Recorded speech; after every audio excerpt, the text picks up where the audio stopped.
Tersandung lobster, Menteri KKP Edi Prabowo ditangkap KPK.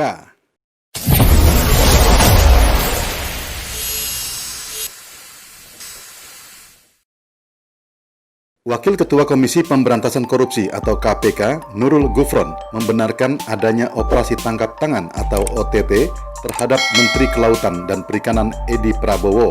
OTT terhadap politisi Partai Gerindra itu dilakukan tim Satgas KPK Rabu dini hari 25 November tahun 2020 di Bandara Soekarno-Hatta. OTT terhadap Menteri KKP Edi Prabowo ini dipimpin oleh penyidik senior KPK Novel Baswedan.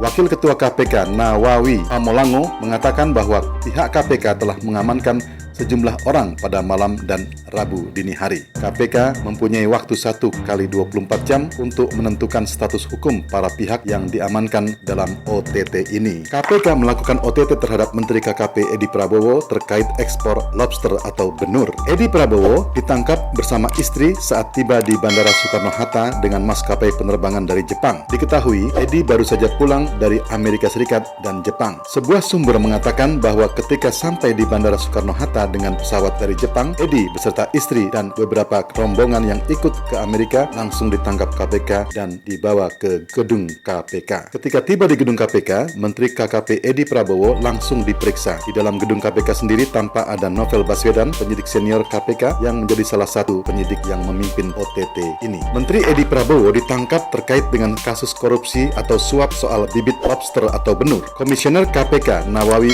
Amolango membenarkan jajarannya melakukan OTT terhadap Edi Prabowo. Edi Prabowo adalah politisi Partai Gerindra yang dipercaya menjadi Menteri Kelautan dan Perikanan. Saat dipanggil oleh Presiden Jokowi, waktu itu Edi mengatakan tugas yang diberikan kepadanya merupakan tanggung jawab besar. Oleh karena itu, dia bertekad untuk bisa mengerjakannya dengan baik. Edi menegaskan tidak ingin mempermalukan Jokowi dan ingin membuat Jokowi bangga terhadapnya. Edi mengatakan bahwa dirinya merasa ini beban dan tanggung jawab besar yang harus dijaga. Di situ saya menunjukkan bahwa saya tak mau membuat malu Pak Jokowi dan saya tidak mau membuat malu Pak Prabowo. Saya akan buat Pak Jokowi bangga, tak salah memilih saya.